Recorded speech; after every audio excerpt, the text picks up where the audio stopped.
Olá pessoal, boa noite.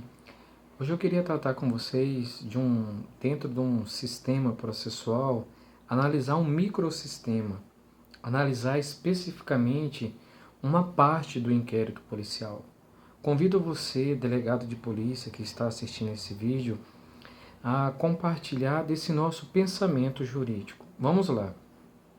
Pois bem, o artigo 4º do Código de Processo Penal, ele traz, dentre as funções da Polícia Judiciária, a apuração da autoria e a materialidade.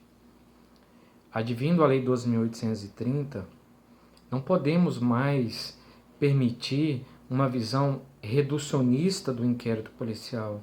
Hoje, em época de mídias sociais, numa época de uma comunicação instantânea, onde um indiciamento pode trazer consequências gravíssimas para uma pessoa e até de acordo com a lei de lavagem de capitais, promover até o afastamento do servidor público proveniente do indiciamento.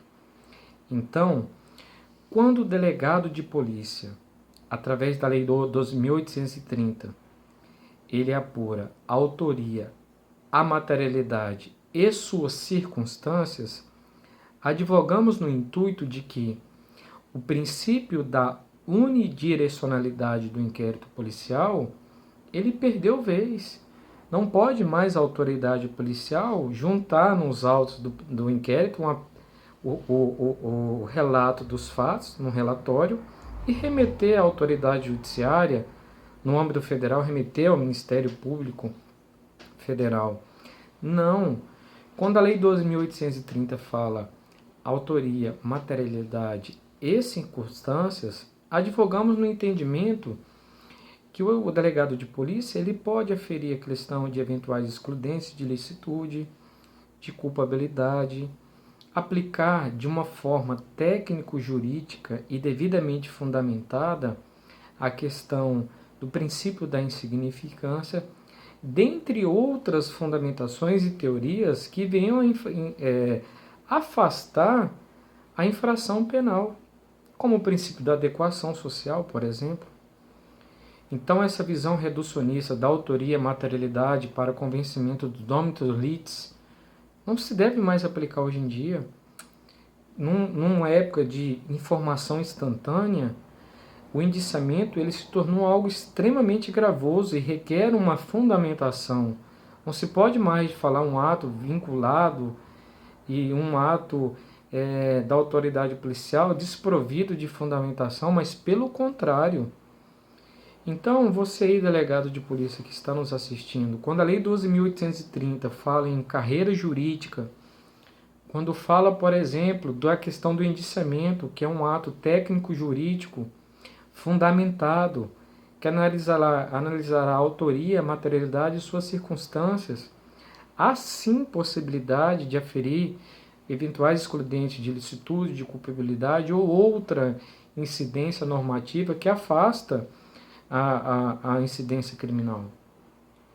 Afasta a figura típica, o crime em si. E vamos mais além.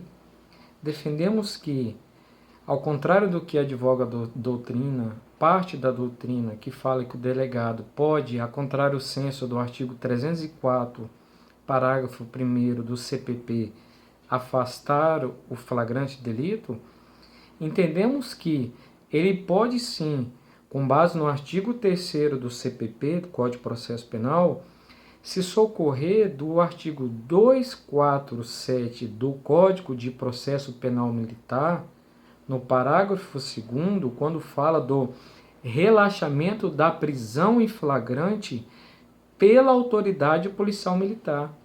Então, pela analogia, o delegado pode se utilizar desse dispositivo e relaxar o flagrante, se ele entender que durante o ato de prisão em flagrante não está presente a incidência o quê? Da figura penal, de uma infração penal.